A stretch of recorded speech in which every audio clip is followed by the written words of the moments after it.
sebuah kota modern dengan jaringan transportasi yang sangat maju, kita bisa diibaratkan seperti sel darah yang dibawa ke berbagai lokasi melalui jalur transportasi itu. Begitu juga dengan tubuh manusia.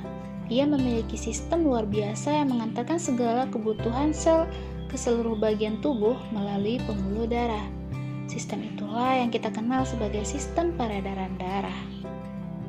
Dalam sistem peredaran darah terdapat 3 komponen utama.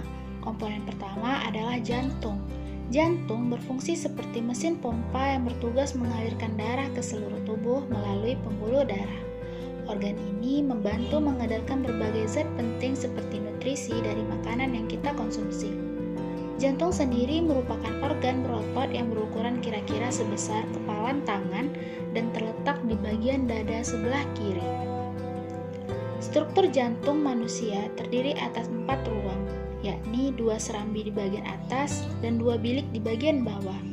Serambi atau atrium berfungsi menerima darah yang masuk, sedangkan bilik atau ventrikel bertugas memompa darah keluar dari jantung. Lalu, bagaimana cara kerja jantung? Perhatikan ilustrasi berikut. Awalnya otot jantung berada dalam keadaan relaksasi, sehingga darah dapat masuk ke bagian atrium. Setelah itu, otot atrium berkontraksi untuk mendorong darah melewati katup, yaitu penghubung antara atrium dan ventrikel, serta antara ventrikel dan arteri. Katup ini berfungsi untuk mencegah aliran darah berbalik arah ke atrium. Setelah darah melewati katup, darah akan masuk ke ventrikel. Kemudian, otot pada ventrikel berkontraksi, sehingga katup antara atrium dan ventrikel tertutup, menghasilkan bunyi khas seperti luk. Darah lalu terdorong ke atas menuju pembuluh darah besar. Setelah itu, katup antara ventrikel juga menutup dan menimbulkan bunyi duk. Walaupun proses ini tampak kompleks, seluruh kegiatan rangkaian kerja jantung tersebut berlangsung sangat cepat, bahkan kurang dari 1 detik. Komponen kedua dalam sistem peredaran darah adalah pembuluh darah. Jika sebelumnya tubuh kita diibaratkan sebagai sebuah kota besar, maka pembuluh darah bisa dianggap sebagai jaringan jalan raya yang berfungsi mengantar darah ke seluruh bagian tubuh. Nah, terdapat 3 jenis utama pembuluh darah. Pertama adalah arteri, yaitu pembuluh darah yang berdinding tebal, berotot, dan elastis. Fungsinya sebagai mengalirkan darah yang kaya oksigen dari jantung ke seluruh tubuh. Kedua, vena, yakni pembuluh darah berukuran besar namun berdinding lebih tipis dibandingkan arteri. Vena bertugas membawa darah yang mengandung sedikit oksigen atau disebut darah kotor kembali menuju jantung. Terakhir, kapiler, yaitu pembuluh darah yang paling kecil dan sangat halus, bahkan lebih tipis dari sehelai rambut. Kapiler menghubungkan arteri dan vena, serta menjadi tempat terjadinya pertukaran oksigen, nutrisi, dan zat sisa antara darah dan sel-sel tubuh. Komponen ketiga dari sistem peredaran darah adalah darah itu sendiri.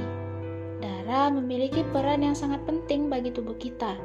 Ia berfungsi mengangkut oksigen, nutrisi dari makanan, hormon, serta membawa hasil sisa metabolisme untuk dibuang dari tubuh.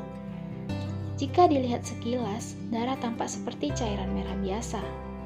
Namun sebenarnya darah terdiri atas berbagai komponen penting yang masing-masing memiliki fungsi tersendiri. Komponen pertama adalah plasma darah, yaitu cairan berwarna kekuningan yang menjadi media pengangkut bagi seluruh komponen darah. Sekitar 55% dari darah manusia adalah plasma, dan sekitar 90% plasma darah terdiri dari air. Sementara sisanya berupa zat terlarut seperti protein, garam mineral, dan nutrisi.